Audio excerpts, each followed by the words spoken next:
Umagan-umaga, nagising si Ana nang makita ang kanyang anak na si Jane na biglang lumitaw sa kanyang kama.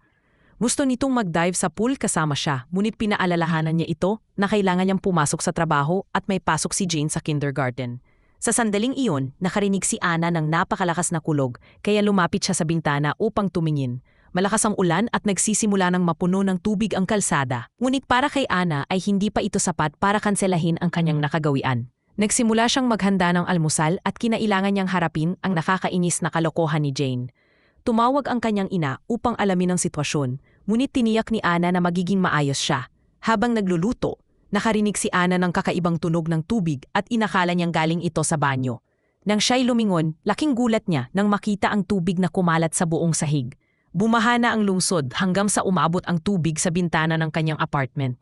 Isang anunsyo mula sa tanggapan ng pamunuan ang nagsabing umabot na ang baha sa ikalawang palapag ng 7 sa mga gusali at sa ikatlong palapag naman ng 3 pa. Lahat ng apektadong residente ay kailangang lumikas patungo sa mas mataas na mga palapag, ngunit hindi na gumagana ang mga elevator. Patuloy na maingay at masiglang nagsasalita si Jane at humihiling na maglaro.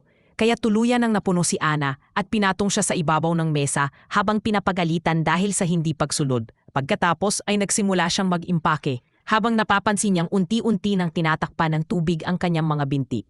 Sa sandaling iyon, nakatanggap siya ng tawag mula sa isang security agent ng kanyang kumpanya na nagsabing papunta na siya upang iligtas sila. Ayaw nitong mag-aksaya siya ng oras sa pag-iimpake. Nais lamang itong umakyat agad siya sa itaas, kasama si Jane.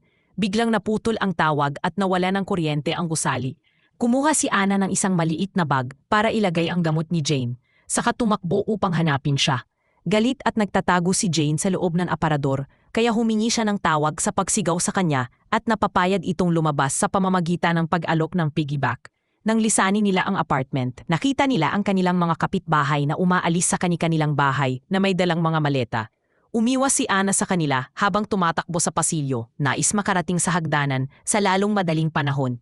Sa kasamaang palad, nadatnan niya ang isang malaking pulutong na humaharang sa hagdan at ayaw gumalaw.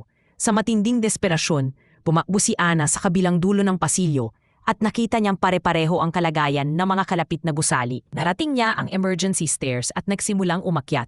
Nakita ni Jane ang mga taong lumalangoy sa tubig, kaya kumanta si Ana upang ilihis ang kanyang atensyon. Pagkaraan ng pag-akyat ng ilang palapag, lubos na nadismaya si Ana nang makita na barado ang hagdan ng samot-saring gamit. Ibinalik niya sa sahig si Jane at sinubukang umakyat sa ibabaw ng mga bagay. Ngunit nadulas ang kanyang mga paa at muntik na siyang mahulog. Nakahawak pa rin siya, ngunit nang makita ang mga bangkay na palutang-lutam sa tubig, napagtanto niya kung gaano ito kapanganib, kaya nagpasya siyang bumalik. Habang naglalakad sila sa pasilyo ng isa pang palapag, maraming tao ang pumasok sa ilang apartment upang gumamit ng banyo. Narinig ni Ana ang kanyang pangalan at nakita niya ang security agent na malapit lang at naghahanap sa kanya.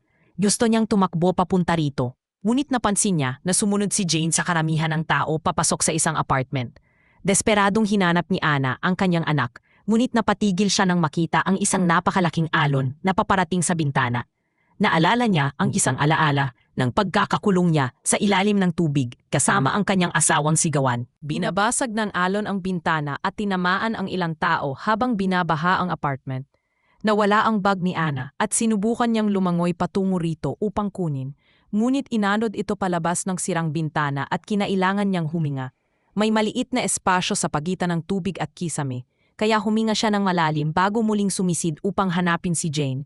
Sa kabilang silid, natagpuan niya ang walang malay na katawan ng kanyang anak at agad niya itong sinunggaban bago tumakbo patungo sa pinto. Kahit anong pilit niya, ayaw bumukas ng pinto at nawalan din siya ng malay. Sa sandaling iyon, binuksan ng security agent na si Hedjo ang pinto at ginising si Ana bago tulungan silang makalabas ng apartment. Lumangoy sila patungo sa ibabaw at umakyat sa rehas ng balkonahe upang makabalik sa pasilyo. Pagkatapos, isinagawa ni Hedjo ang CPR at matagumpay na nagising si Jane, na umiiyak habang mahigpit na yakap ang kanyang ina. Kinunan sila ni Hedjo ng video at nagpadala ng ulat sa kumpanya na nagpapatunay na ligtas ang kanilang punong mananaliksik.